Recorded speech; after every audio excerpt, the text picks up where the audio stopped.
Welcome class.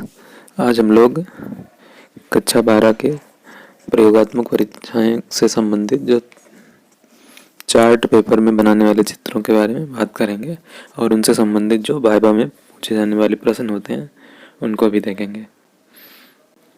Viva में ज़्यादा से ज़्यादा 4 से 5 ही क्वेश्चन पूछे जाते हैं और उनमें से 2-3 क्वेश्चन हमारे चार्ट पेपर के ही होते हैं।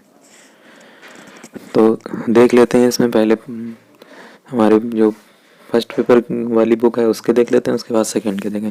सबसे पहला जो चार्ट में हम लोग फिगर बनाते हैं वो हमारा डेनियल सेल या इलेक्ट्रोकेमिकल सेल बना लेते हैं। तो उससे रिलेटेड देख लेते हैं क्या क्या क्वेश्चन हो सकते हैं। ये क्वेश्चन जो जनरल से क्वेश्चन होंगे, सबसे पहले ये वोल्ट मीटर का क्या यूज है, तो वो तो मालूम है, वोल्टेज के लिए होता है। इसकी जगह गैल्वेनोमीटर भी यूज कर लेते हैं। इलेक्ट्रॉन किधर से किधर फ्लो करते हैं, तो ध्यान रखना है कि इलेक्ट्रॉन जो होते हैं वो हमेशा एनोड से कैथोड की तरफ फ्लो करते हैं। उसके बाद पूछेगा कि एनोड पे ऑक्सीडेशन होती है, ये भी ध्यान रखना है। कैथोड पे रिडक्शन की प्रोसेस होती है, ठीक है। और एनोड जो होता है वो निगेटिव होता है, कैथोड पॉजिटिव होता है। एक चीज़ और ध्यान रखते हैं, एनोड को हमेशा लेफ्ट साइड में रखते हैं और कैथोड को हमेशा राइट साइड में रखते हैं। ये चीज़ ध्यान रखेंगे, ठीक है। और एक और यहाँ पे बात ध्यान रखते हैं कि जो एनोड होता है उसका इलेक्ट्रोड पोटेंशियल कम होता है और जो कैथोड होता है उसका इलेक्ट्रोड पोटेंशियल जो होता है वो ज़्यादा होता है। उसके बाद ये पूछेंगे कि जब जो इलेक्ट्रॉन है वो लेफ्ट टू राइट जा रहे हैं तो करंट जो होगा वो हमारा राइट टू लेफ्ट जाएगा। उसके बाद पूछेगा ये जो साल्ट ब्रिज है इसका क्या यूज है, तो साल्ट ब्रिज जो होता है वो हमारे, पहली बात तो ये जो ये पूरा परिपथ है इसको कंप्लीट करता है, ठीक है। दूसरा क्या है कि ये जो परिपथ तुम्हारा पूरा यानी जो सेल है उसकी विद्युत उदासीनता बनाए रखने के लिए काम किया जाएगा, ठीक है। उसके बाद अगला क्वेश्चन ये भी पूछेगा कि साल्ट ब्रिज में क्या भरते हैं, तो इसमें हम सैचुरेटेड KCl भर देते हैं।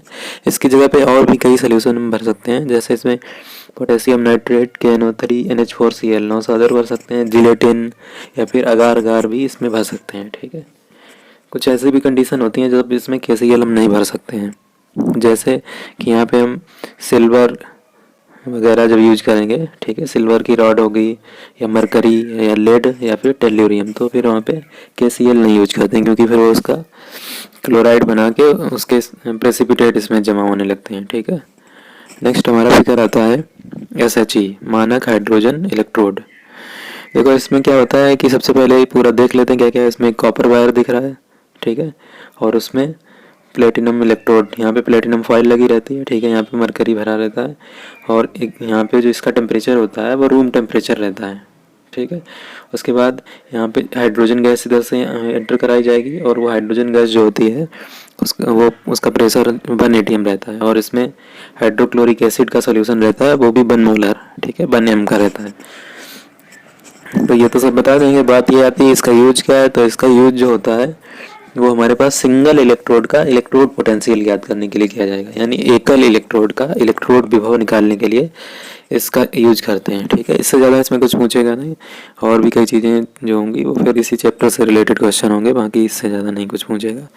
उसके बाद हम बात कर लेते हैं पहले कोलाइडल सोल्यूशन से। ये हम फिगर बना सकते हैं ब्रेडिगार्ग मेथड, ठीक है।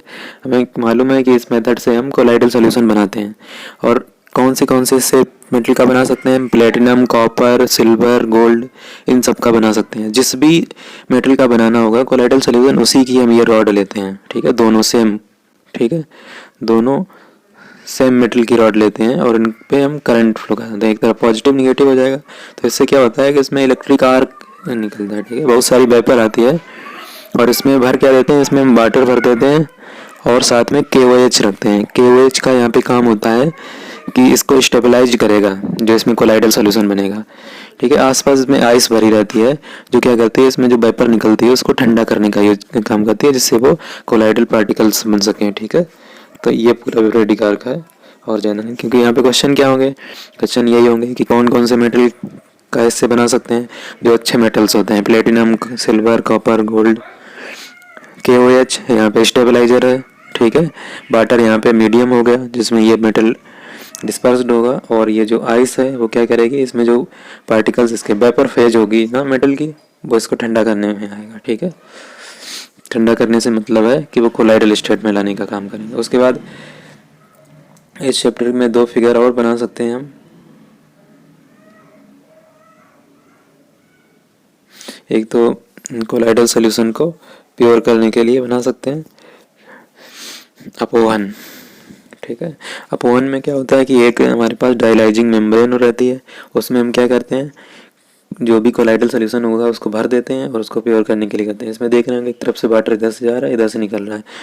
होता क्या है कि जो कोलाइडल सोल्यूशन होते हैं उसमें कोलाइडल पार्टिकल्स के अलावा उससे छोटे भी पार्टिकल्स होते हैं जिन्हें हम क्रिस्टलाइड भी बोल सकते हैं, यानी जिनका जो साइज होता है 1 नैनोमीटर से छोटा होगा। तो क्या होता है कि जो यहाँ पे डायलाइजिंग मेम्ब्रेन है वो क्या करती है कि अपने से जो कोलाइडल पार्टिकल्स होते हैं जिन्हें सॉल भी कह सकते हैं, ठीक है, उनको तो नहीं निकलने देगी, लेकिन जो क्रिस्टलाइड होते हैं उनको निकल जाने देगी। ठीक है, तो यहाँ पे यही ध्यान रखना है हमें कि इसका यूज क्या है, कोलाइडल सोल्यूशन को प्योर करने के लिए।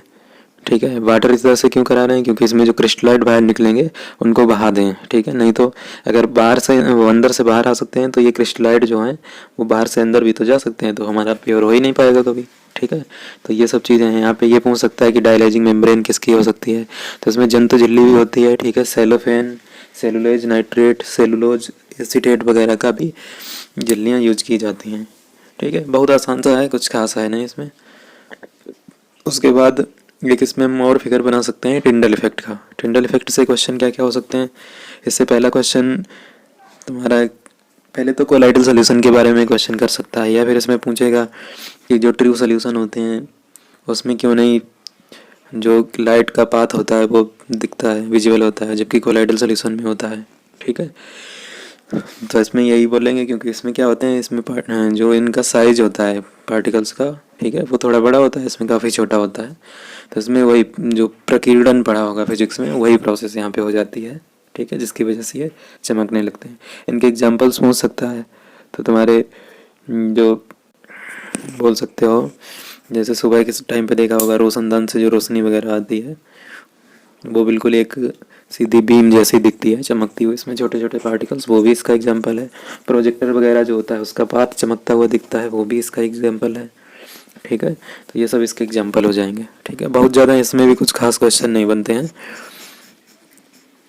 उसके बाद नेक्स्ट हमारा आ जाता है, ठीक है, ये ज़्यादातर लोग बना लेते हैं। ठीक है, अमोनिया की प्रयोगशाला विधि। ठीक है, अमोनिया बनाने की प्रयोगशाला विधि।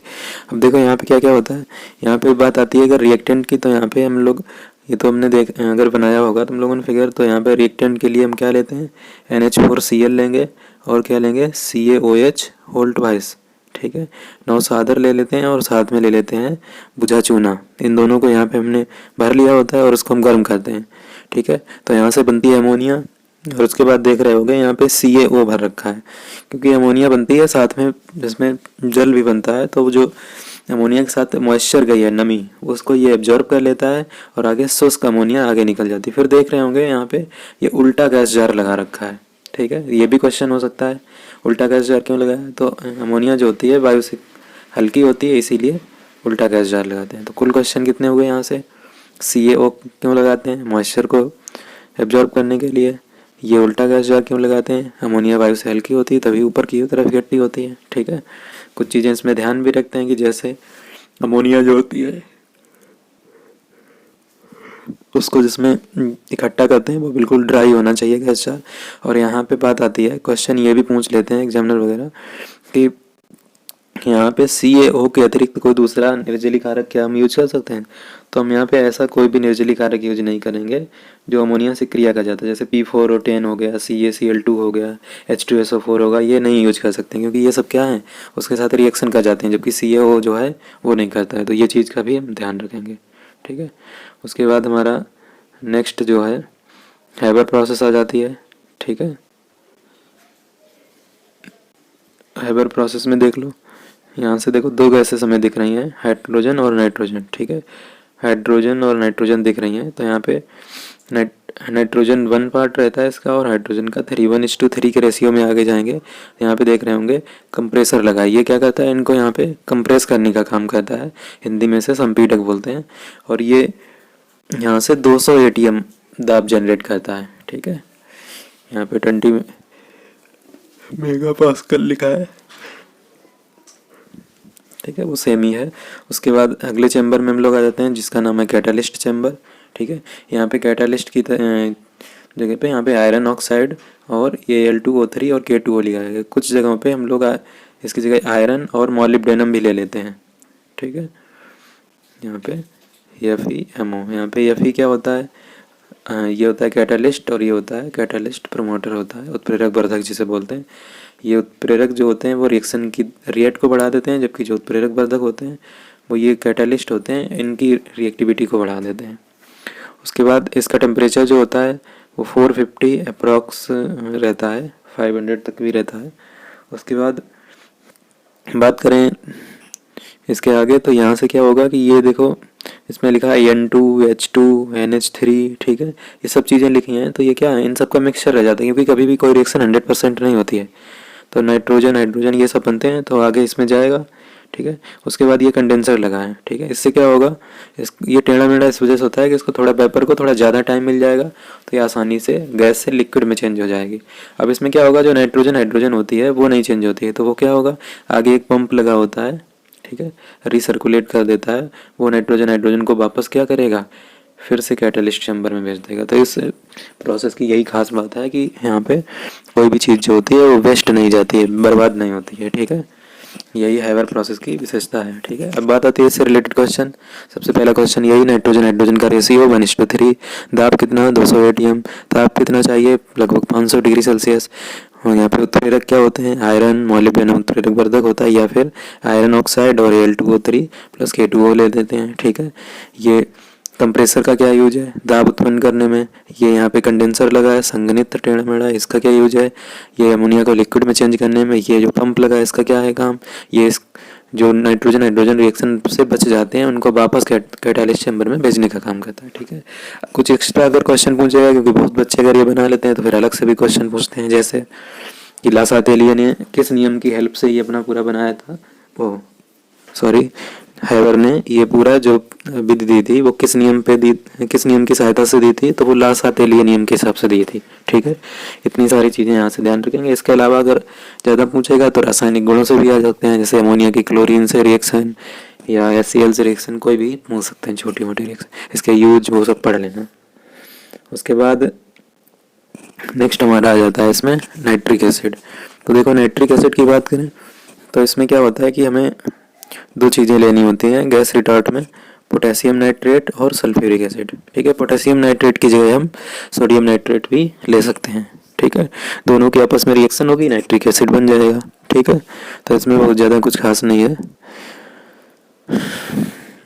और इसको धीरे धीरे हीट करते हैं, क्योंकि यहाँ पे क्या होता है, नहीं तो जो नाइट्रिक एसिड बनता है अगर बहुत ज़्यादा इसको हीट करेंगे, बहुत ज़्यादा हीट नहीं करते हैं, अगर इसे बहुत ज़्यादा हीट करोगे तो जो ये नाइट्रिक एसिड है वो क्या होगा, अपघटित हो जाएगा, ठीक है, नाइट्रोजन के ऑक्साइड्स वगैरह में। तो ये चीज़ भी ध्यान रखते हैं, ठीक। यहाँ से और भी क्वेश्चन पूछेगा कि जैसे नाइट्रिक एसिड का कोई दूसरा नाम, तो ठीक है, इसे सोरेक अम्ल भी बोलते हैं, और इसका जो पुराना नाम है वो एक्वाफोर्टिस होता है, ठीक है, ये भी ध्यान रखना। इसके अलावा इसकी और भी मेथड हैं, वो भी देख लेते हैं जल्दी से अगर बनाया होगा, ठीक है। तो हमारा अगला जो मेथड है वो ओस्टवाल्ड प्रोसेस है, ठीक है। ओस्टवाल्ड प्रोसेस देखो क्या होती है कि इसमें क्या है, 3 मेन चैम्बर है हमारे पास, ठीक है। पहला जो है कैटालिस्ट चैम्बर, दूसरा ऑक्सीडाइजिंग चैम्बर, तीसरा एब्जॉर्प्शन टावर, ठीक है। इसमें क्या होता है, जो पहला वाला चैम्बर है कैटालिस्ट चैम्बर, इसमें क्या होता है कि प्लेटिनम की जाली लगी होती है, ठीक है, PT गॉज लिखा है इसके अंदर, और इसमें हम दो चीज़ें भेजते हैं, एक तो NH3 और एक O2, अमोनिया और ऑक्सीजन, ठीक है। कुछ बुक्स में 1:8 लिखा है, कुछ में 1:10, 1:10 ज़्यादा लिखा मिलता है, तो इसमें अमोनिया और वायु के मिश्रण को 1:10 के अनुपात में भेजते हैं, ठीक है। और इस चैम्बर का टेम्परेचर होता है 800 डिग्री सेल्सियस, ठीक है, 800 डिग्री सेल्सियस। उसके बाद जब ये आगे जाता है तो बीच में यहाँ पे क्या है कि एक पार्ट इसका इसमें मिसिंग है, यहाँ पे एक कूलर और लगा होता है, ठीक है, क्योंकि यहाँ का टेम्परेचर कितना था 800 डिग्री सेल्सियस, तो ये कूलर क्या करता है, इसको अप्रॉक्स 50 डिग्री सेल्सियस तक ठंडा कर देता है, ठीक है। उसके बाद ये आगे जाती है गैसें, और इसमें क्या होगा, क्योंकि यहाँ पे दो चीज़ों की रिएक्शन हुई NH3 और O2, तो वहाँ पे बनता है NO। नेक्स्ट वाले चैम्बर में जब पहुँचे ऑक्सीडेशन चैम्बर में, तो इसने इसका करा दिया ऑक्सीडेशन, और NO यानी नाइट्रिक ऑक्साइड जो था वो नाइट्रोजन डाइऑक्साइड में चेंज हो गया। यही नाइट्रोजन डाइऑक्साइड आगे चला जाता है NO2, क्योंकि इसमें क्वार्ट्ज भरा हुआ है, तो ये इसमें धीरे धीरे जाएगा, ऊपर से इसमें वाटर आ रहा है, ये दोनों आपस में एब्जॉर्ब होंगे, NO2 और वाटर, और तो उससे क्या होगा, यहाँ से हमें दोनों आपस में रिएक्शन करेंगे और डाइल्यूट HNO3 यानी नाइट्रिक एसिड बन जाएगा, और जो वेस्ट गैसेस होंगी वो इधर से निकल जाते हैं, उसमें नाइट्रोजन के ऑक्साइड्स, एयर वगैरह थोड़ी बहुत रहती है। ठीक है, तो यहाँ से यही सारे क्वेश्चन भी होने हैं। ठीक है, जितना बताया है उतने ही सारे क्वेश्चन होंगे।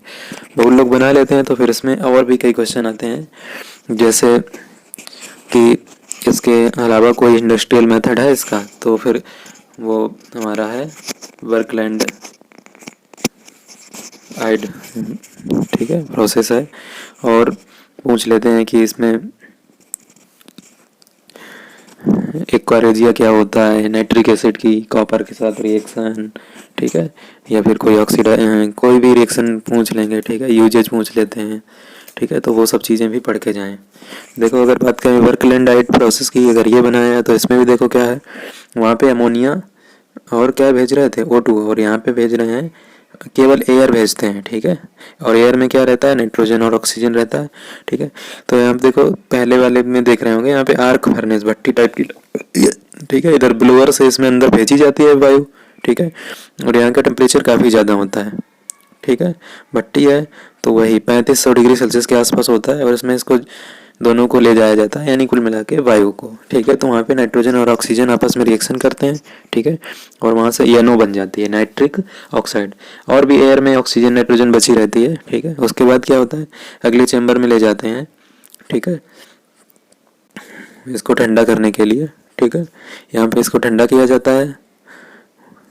ठीक है, यहाँ पे इसको 2 स्टेप में ठंडा करते हैं। ठीक है, पहले इसको वही ले आते हैं बिलो 1000, और उसके बाद 50 डिग्री सेल्सियस। ठीक है, 1000 तक लेके आते हैं, और उसके बाद 50 डिग्री सेल्सियस तक इसको ठंडा करते हैं। ठीक है, ये चीज़ ध्यान रखना। उसके बाद बॉयलर लगा होता है। ठीक है, इसमें तुम्हारा नाइट्रिक ऑक्साइड, ठीक है, ऑक्सीजन वगैरह जो होती है। ठीक है, नाम से ही क्लियर है, बॉयलर मतलब उबाला जाता है, बॉयल किया जाएगा। उसके आगे देखो ऑक्सीडाइजिंग चैम्बर है, तो सेम प्रोसेस जो पीछे हुई थी, NO और O2 ने रिएक्शन किया, NO2 बन गया। उसके बाद इनको आगे की चैम्बर में भेज दिया गया। आगे की चैम्बर में देखो क्या हो रहा है, ऊपर से वाटर आ रहा है। ठीक है, और यहाँ से क्या जाएगा, NO2, तो वही सेम क्वार्ट जो रखा था, NO2 दोनों एब्जॉर्ब होंगे, यहाँ पे डाइल्यूट HNO3 बन जाएगा, और जो वेस्ट गैसेस होंगे वो इधर से निकल जाएंगे। ठीक है, क्लियर है, बहुत ज़्यादा कुछ नहीं है इसमें भी। ठीक है, जल्दी कर लेते हैं, वीडियो भी काफ़ी बड़ा हो रहा है। नेक्स्ट आ जाते हैं हम लोग SO2। ठीक है, सल्फर डाइऑक्साइड, ये भी कुछ लोग बना लेते हैं। ठीक है, वैसे बहुत ज़्यादा कुछ है नहीं इसमें। इसमें क्या होता है कि देखो हमें क्या करना है, यहाँ पे इसे सोडियम सल्फाइड ले लेते हैं, या उसी का बाई सल्फाइड ले लेंगे, Na2SO3 या फिर NaHSO3। ठीक है, और इसमें ऊपर से हम इसमें डालते हैं HCl। ठीक है, फनल लगी हुई है, उससे HCl डालेंगे, और ये इन दोनों की रिएक्शन हो जाएगी। तो यहाँ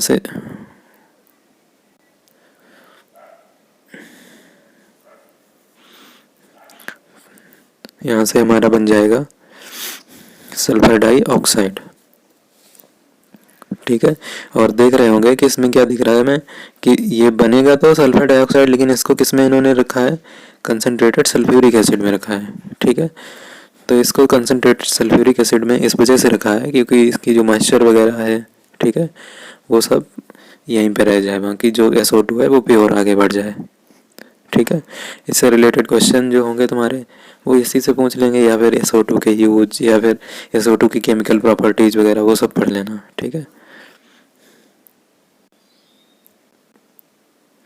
अब बात आती है हमारा है अगला डायग्राम जो देख रहा होगा, वो सल्फ्यूरिक एसिड का संपर्क विधि दिख रहा है। ठीक है, तो इसमें देखो कॉन्टेक्ट प्रोसेस में क्या होता है, सबसे पहले स्टेप में हम देख रहे होंगे इधर से एयर जा रही है। ठीक है, क्योंकि इस वजह से भेज रहे हैं क्योंकि कुछ भी जलाते हैं तो एयर की ज़रूरत पड़ेगी। ठीक है, उसमें ऑक्सीजन, तो पहला चैम्बर तुम्हारा दिख रहा होगा सल्फर बर्नर है। ठीक है, यहाँ पे या तो सल्फर को रख के जलाया जाएगा, या फिर आयरन पायराइड को रख के जलाते हैं। ठीक है, तो यहाँ पे क्या होगा कि अब सल्फर ऑक्सीजन की प्रेजेंस में चलेगा तो क्या बना लेगा, SO2। ठीक है, और यहाँ पे एयर जा रही है तो साथ में O2 भी रहेगा। ठीक है, उसके बाद अगले में पहुँचाते हैं, इसका नाम है डस्ट प्रेसिपिटेटर। ठीक है, डस्ट प्रेसिपिटेटर का काम है कि जो इसमें धूल वगैरह होगी उसको दूर करने का काम है। ठीक है, तो इसमें क्या होता है कि एक तरीके से फब्बारा टाइप का चलता रहता है, फब्बारा ना बोल, हाँ स्टीम मान के चलते हैं। ठीक है, भाप जैसी उड़ती रहती है, तो उसकी वजह से जो धूल वगैरह होती है वो सब अलग हो जाती है। या फिर ऐसा भी होता है कुछ में कि उसमें जाली टाइप की लगी होती हैं तो उनसे निकाला जाता है, तो उसमें डस्ट वगैरह जो होती है वो अलग हो जाती है। ठीक है, उसके बाद अगला जो चैम्बर है हमारा वाशिंग एंड कूलिंग टावर दिख रहा होगा। इसमें इसको ठंडा किया जाता है और साथ में इसको वाश किया जाएगा। मतलब जो भी यहाँ से इम्प्योरिटीज़ वगैरह आ रही हैं इसमें, ऐसी इम्प्योरिटीज जो वाटर में डिजॉल्व हो जाएं, ठीक है, वो यहीं पे नीचे निकल जाती हैं। ठीक है, वेस्ट वाटर में। और जो गैस होती है SO2 O2 वगैरह वो आगे चली जाती है। ठीक है, अब अगले चैम्बर में जाएगी, तो अगले चैम्बर में भी हम देख रहे हैं कि इसमें ऊपर से H2SO4 स्प्रे किया जा रहा है। तो इसमें जो यहाँ से, क्योंकि वाटर स्प्रे से गया है तो यहाँ से कुछ मॉइस्चर जाएगी इसमें, तो जो H2SO4 है वो आगे जाके क्या करेगा, उसको डिहाइड्रेट करेगा ना, क्योंकि ये डिहाइड्रेटिंग एजेंट है। और इसका नाम भी क्या है, इसका ड्राइंग टावर, मतलब शुष्क कर देगा। ठीक है, फिर उसके बाद जो ड्राई SO2 O2 है उसको आगे भेजा जाएगा। और अगला हमारा दिख रहा है आर्सेनिक प्योरीफायर। ठीक है, आर्सेनिक प्योरीफायर इस वजह लगाते हैं क्योंकि इसमें आर्सेनिक जो होता है वो पॉइजनस नेचर का होता है, तो उसको अलग करना बहुत ज़रूरी होता है। इसलिए आर्सेनिक प्योरीफायर में क्या होता है, हमारा जिलेटिनियस जो होता है हाइड्रेटेड फेरी ऑक्साइड रखा होता है, उस वो क्या कहता है कि जितना आर्सेनिक होता है उसको एब्जॉर्ब कर लेता है। ठीक है, उसके बाद आगे चला जाएगा। ठीक है, उसके बाद हमारा जो आगे होता है इसमें क्या है, प्री हीटर लिखा है, लेकिन कुछ बुक में टेस्ट बॉक्स भी लिखा होगा। ठीक है, तो पहले टेस्ट बॉक्स लगा होता है, फिर प्री हीटर होता है। टेस्ट बॉक्स में क्या होता है, एक बहुत तेज़ लाइट होती है। ठीक है, अगर उसमें धूल वगैरह जाती है तो उसके पार्टिकल्स तुरंत दिखने लगते हैं, जैसे टिंडल इफेक्ट में बताया था। तो वहीं से उसको बंद कर देते हैं, वापस उसको साफ़ करते हैं। ठीक है, फिर से उसको वाटर स्प्रे वगैरह ये सब कराने के बाद तब वापस इसमें लेके आते हैं। ठीक है, तो टेस्ट बॉक्स हो जाता है। उसके बाद प्री हीटर का काम होता है इसको हीट करना, प्री मतलब पहले हीट करना। ठीक है, और यहाँ पे लगभग वही 500 डिग्री सेल्सियस के आसपास हीट देते हैं। लेकिन क्या होता है कि जो इसमें आगे देख रहे होंगे कैटलिस्ट चैम्बर कन्वर्टर जो लिखा है, इसमें जो रिएक्शन होती है SO2 + O2, ठीक है, V2O5 जो है यहाँ पे वेनेडियम पेंटाऑक्साइड, वो कैटलिस्ट है, इसकी प्रेजेंस में होती है। लेकिन ये प्री हीटर केवल जब प्रोसेस स्टार्ट कराई जाती है तभी एक बार चलाया जाता है, उसके बाद बंद कर दिया जाता है। क्यों?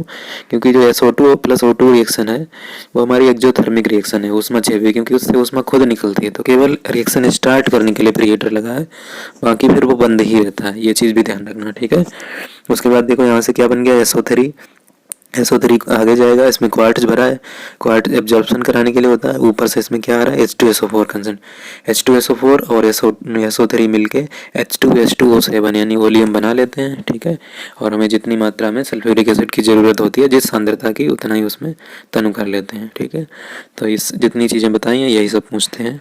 ठीक, बाकी सल्फ्यूरिक एसिड के प्रॉपर्टीज़ वगैरह पढ़ लेना। उसके बाद नेक्स्ट हमारा आता है क्लोरीन।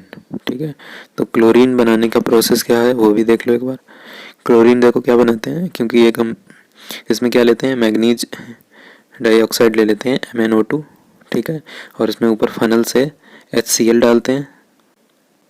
ठीक है, दोनों को आपस में हीट करते हैं, तो इनसे क्या होता है, क्लोरीन बनती है। लेकिन कुछ मात्रा में HCl भी जो होती है वो भी क्या होती है, वो भी वेपराइज्ड हो जाती है। ठीक है, और वो यहाँ पे देखो क्या होगा, इस वाले चैम्बर में आएगी तो इसमें देखो पहले इसको वाटर में इकट्ठा करते हैं क्लोरीन को। क्यों करते हैं, और ये पहले जो इधर से आ रही है टिप, इसको डिप करते हैं, नहीं तो ये ऊपर उठी रहेगी, तो इधर से क्लोरीन उधर भी जा सकती है। ठीक है, तो इसको इसमें डिप करेंगे। दूसरा काम ये भी रहता है डिप करने का, क्योंकि इसमें HCl भी आएगा, तो HCl अगर आ जाती है तो वाटर में डिजॉल्व हो जाए। ठीक है, केवल क्लोरीन बाहर इधर निकल पाए। ठीक है, मेन यही रहता है कि HCl इसमें घुल जाए, क्लोरीन इधर निकल जाए। क्लोरीन इधर जा रही है, ठीक है, क्योंकि इधर हीट कर रहे हैं तो हो सकता है थोड़ी बहुत मॉइस्चर भी आगे चले जाए, तभी इसमें क्या लगा दिया, निर्जलीकारक H2SO4, इसको भी इसमें डिप कर दिया। ठीक है, जो नमी होगी वो यहीं पर रह जाएगी, क्लोरीन आगे निकल जाएगी, और इसको सीधे गैस जार में इकट्ठा कर लेते हैं। तो सीधा मतलब होता है उल्टे गैस जार, मतलब वायु से हल्की है, सीधा गैस जार मतलब वायु से भारी है।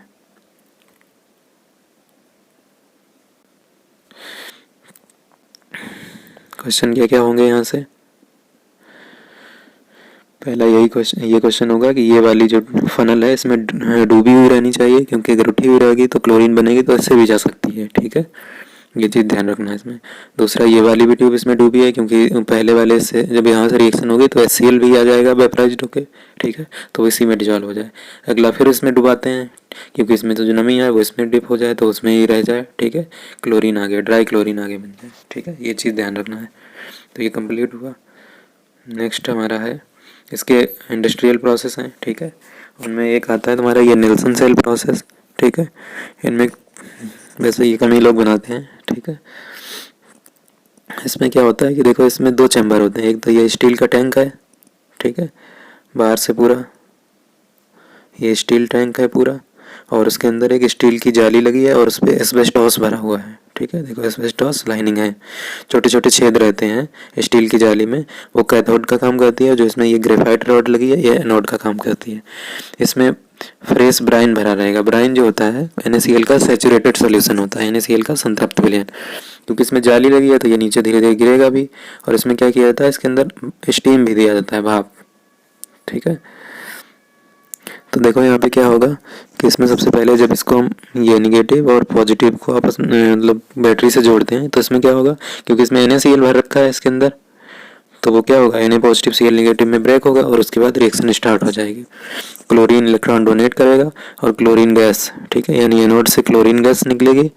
उसके बाद यहाँ पे Na पॉजिटिव और वगैरह जो होंगे वो नीचे आएंगे, तो इधर से स्टीम जा रही है, ठीक है। स्टीम क्या होगी, HOH होता है, तो वहाँ से हाइड्रोजन गैस निकल जाती है, ठीक है, और Na पॉजिटिव और OH निगेटिव मिलके NaOH बना लेते हैं, ठीक है। तो मेनली देखो यहाँ से 3 चीज़ें बनती हैं, क्लोरीन बना, हाइड्रोजन गैस बना और NaOH बना, ठीक है। और हम क्या बना रहे हैं, क्लोरीन। क्लोरीन किससे बनी है, एनोड से। हाइड्रोजन बना है कैथोड पे, ठीक है। NaOH ये नीचे इसमें इकट्ठा हो जाता है, ठीक है। पढ़ लेना थोड़ा बहुत, कुछ ज़्यादा खास नहीं है। उसके बाद बताती है डीकन प्रोसेस की, बहुत लोग बनाते हैं, ठीक है। देखो इसमें क्या है, इस प्रोसेस में देखो मेनली 4 चैम्बर हमें दिख रहे हैं। सबसे पहले चैम्बर में देख लो लिखा है कि गर्म गैसें, इसमें ये गर्म गैसें चैम्बर के बाहर ही घूमती रहती हैं और इसका टेम्परेचर बढ़ाने के लिए ये गर्म गैसें यूज की जाती हैं, ठीक है।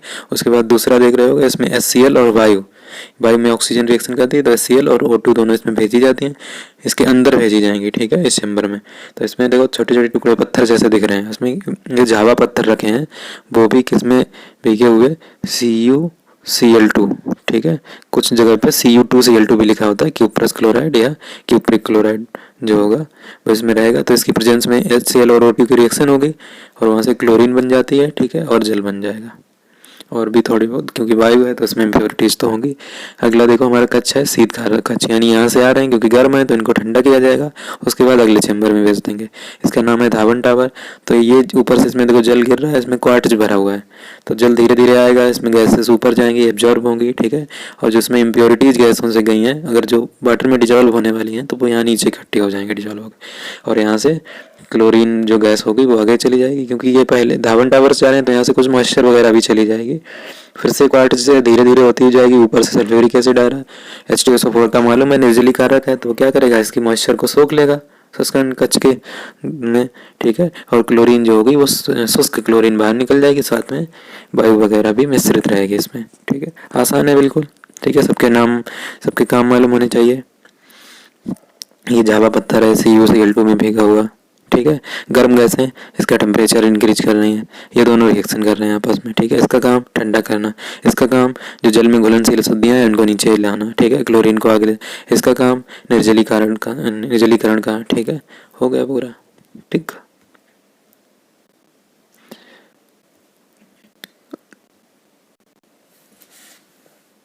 उसके बाद सेकेंड के भी देख लेते हैं, ठीक है, जल्दी से।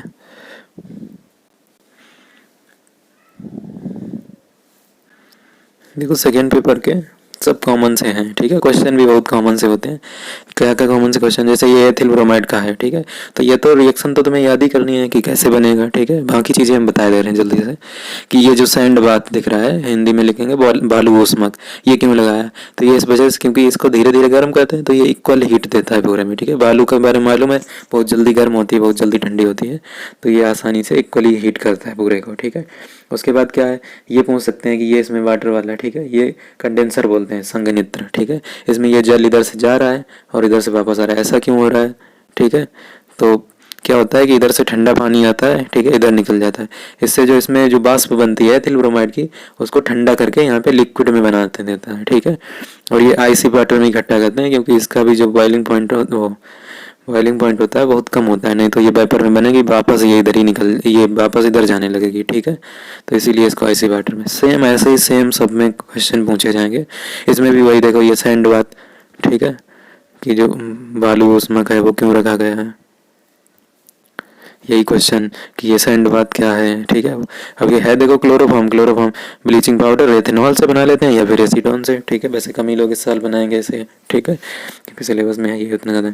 यहाँ पे देखो है इधर से जब पानी जा रहा है इधर से वापस, कोई दिक्कत नहीं, ऊपर नीचे कैसे भी। तो ये संघनित्र है, इसका काम अभी पीछे बताया वही सेम है, ठंडा करने का। यहाँ पे रिसीवर लगा इकट्ठा कर लेंगे, जहाँ पे आइस में इकट्ठा कर रहे हैं तो वहाँ पे सीधा काम है, कह दो कि वो जो होगा उसका बॉइलिंग पॉइंट कम है। देखो इसमें भी वही सेम आ गया कि इसमें देखो ऊपर से एथिल अल्कोहल जा रहा है, ठीक है। इसमें साथ में थर्मोमीटर भी दिख रहा है हमें, ठीक है, ये लगा है। तो थर्मोमीटर का काम क्या है, थर्मोमीटर का काम है इसमें टेम्परेचर, क्योंकि ध्यान हो इस रिएक्शन में टेम्परेचर भी रखा जाता है, ठीक है। दो तरीके की थी एथिल अल्कोहल की रिएक्शन, 140 डिग्री सेल्सियस पे 170 डिग्री सेल्सियस पे, वो तो याद ही करोगे क्योंकि अगर ये बनाओगे। उसके बाद फिर से देखो यही लगा है, तो इसका काम वही है, इसको लिक्विड में चेंज करना। देखो इसमें आइस्ड वाटर लिखा है, तो इसका मतलब क्या हुआ, क्योंकि इसमें जो डाई एथिल ईथर है उसका बॉइलिंग पॉइंट यानी क्वथनांक जो है बहुत कम है। अगर आइसी वाटर में नहीं करेंगे तो ये वापस क्या होगी, गैस में बन जाएगी, वापस उधर जाने लगेगी इस तरफ, ठीक है। तो ये पूरा ये भी हो गया, ठीक है। तो ये तो बिल्कुल सेम एक जैसे हैं, इसमें थोड़ा चेंज है। इसमें देखो क्या है, ये तो इसमें वाटर बात तो उसका भी ऐसे बोल दो, क्योंकि धीरे धीरे गर्म करना, वाटर में रख के गर्म करेंगे तो इक्वली हीट करेगा, ठीक है। मेथिल अल्कोहल का ऑक्सीडेशन हो जाता है इसमें, ठीक है। और आगे देखो लिखे हैं प्लेटिनिस्ड एस्बेस्टॉस, ठीक है, प्लेटिनीकृत एस्बेस्टॉस की जाली लगा देते हैं, इसको भी हीट करते हैं। तो और यहाँ से देखो क्या दे रहे हैं इसमें एयर, तो मेथिल अल्कोहल एयर के साथ रिएक्शन करेगा, ऑक्सीकृत हो जाएगा, फॉर्मल्डिहाइड बना लेगा। प्लेटिनम क्यों लगाया, तो ये यहाँ पे कैटलिस्ट की तरह काम कर रहा है, ठीक है, उत्प्रेरक की तरह, वो तो पीछे बता ही चुके हैं। उसके बाद अगले में आओगे तो फिर से देखो सेम वही है, यहाँ पे क्या है एसिटाल्डिहाइड बनाने का है। तो यहाँ पे देखो एथिल अल्कोहल है, कंसंट्रेट H2SO4 है, K2Cr2, K2Cr2O7 क्या है, ऑक्सीकारक होता है, तो एथिल अल्कोहल का ऑक्सीकरण करेगा। वहाँ पे देखो मेथिल अल्कोहल का ऑक्सीकरण हो रहा है तो फॉर्मल्डिहाइड बन रहा था, यहाँ पे एथिल अल्कोहल है तो एसिटाल्डिहाइड। फिर से इसमें वही है कि ये कंडेंसर वगैरह लगा रखा है, तो इसका काम क्या है, वही सब है, इसको ठंडा करने में, ठीक है। ये सब पूरा अपना देख लेना, ठीक है। फ्रीजिंग मिक्सचर में इकट्ठा करते हैं तो उसका भी हमने रीजन बताया है, ठीक है। उसके बाद सेम फिर से वही एसीटोन में, ठीक है, कैल्शियम एसीटेट या फिर इसकी जगह पे सोडियम यहाँ पे और लिख लेंगे, ठीक है। उसको हीट करेंगे और बन जाएगा तुम्हारा एसीटोन्स। बाकी सब सेम है क्या कैसे हैं, ठीक है। और सबकी केमिकल प्रॉपर्टीज याद कर लेना। ये थोड़ा अलग है, एसिटिक एसिड बनाने का है। इसमें क्या होता है कि हमें इसमें एथिल अल्कोहल डालते हैं, ठीक है, डाइल्यूट होता है 10 to 12% या 15% के अप्रॉक्स। इसमें क्या होता है, ये पूरा लकड़ी का बॉक्स बना होता है, इसमें तख्ते लगे होते हैं लकड़ी के और ये छेद होते हैं यहाँ पे, ठीक है। और इनमें बाद इसमें बीच में लकड़ी का बुरादा भरा होता है और इसमें ये छोटे छोटे देख रहे होंगे होल टाइप के, यहाँ से एयर जाती है तो एयर की प्रेजेंस में रिएक्शन होती है और इसमें एक जीवाणु भी ध्यान रखते हैं, माइकोडर्मा एसिटी जीवाणु की वजह से ये प्रोसेस पूरी होती है। एथिल अल्कोहल जो है फिर ये नीचे धीरे धीरे आता है तो ये विनेगर बन जाता है, सिरका, ठीक है। और यहाँ लेकिन ये काफ़ी स्लो प्रोसेस है, ठीक है, पूरा पढ़ लेना, बहुत ज़्यादा कुछ खास नहीं, तो 4 क्वेश्चन पूछते जाते हैं वैसे भी। उसके बाद एथिलेमीन फिर से वही इसमें कि वाटर बात है, ठीक है। और ठीक है, वैसे तो C2H5CONH2 एथिल एमाइड है, ठीक है, एथेनामाइड भी इसे बोल सकते हैं। तो एथेनामाइड जो है ये हाफमैन ब्रोमोमाइड रिएक्शन में बताया गया होगा तुम लोगों को, ठीक है। तो वही लेबोरेटरी प्रोसेस है पूरा, सब कुछ देख लेना, कुछ इसमें अलग नहीं है, ठीक है। जो पीछे बताया वही सारी चीज़ें क्वेश्चन पूछे जाते हैं इसमें। अब एक कभी कभी ये भी बना लेते हैं लोग डीएनए वगैरह, क्योंकि ये भी है बायोमोलिक्यूल्स में, ठीक है। तो डीएनए में क्या होता है कि जो स्ट्रैंड्स होते हैं ये प्रति समांतर होते हैं। देखो एक 3 डैश से स्टार्ट हो रहा है तो वो 5 डैश पे एंड होगा, और जो 5 डैश से स्टार्ट होगा वो 3 डैश पे एंड होगा। उसके बाद इनके बीच में ये जो देख रहे हैं ये नाइट्रोजन बेस होते हैं, हाइड्रोजन बॉन्डिंग होती है।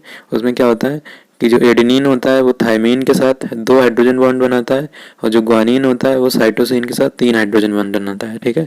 तो 2 पेयर हो जाते हैं, एटी और जीसी के साथ ये होते हैं। और इसमें क्या होता है, इसमें देखो 4 हमें दिख रहे हैं बॉन्ड, लेकिन इसमें 5 होते हैं क्योंकि एक एक इसके ऊपर ढक जाता है, ठीक है। तो पूरे 5 होते हैं, तो एक इसमें सेक्शन में 10 बेस होते हैं पूरे, ठीक है। और यहाँ पे एक पूरा यहाँ से 1 पूरा ये हेलिक्स जो होता है यहाँ से यहाँ तक का, उसकी लेंथ जो होती है वो 34 एंगस्ट्रॉम होती है, और एक बेस पेयर से दूसरे बेस पेयर की बीच की डिस्टेंस जो होती है वो 3.4 एंगस्ट्रॉम होती है। और बाकी बात आई अगर इन दोनों स्ट्रैंड के बीच की चौड़ाई की तो वो 20 एंगस्ट्रॉम होती है, ठीक है। इतने ही क्वेश्चन यहाँ से आते हैं, ठीक है। वरना डीएनए का यूज ये सब चीज़ें भी अपनी कवर कर लेना, ठीक है, कि डीएनए का यूज वगैरह वो 2-4 क्वेश्चन पढ़ लेना, हो जाएगा, ठीक है। बहुत ज़्यादा नहीं पूछे जाते हैं। थैंक यू, इतना कर लोगे तो बाय बाय हो जाएगा आसान।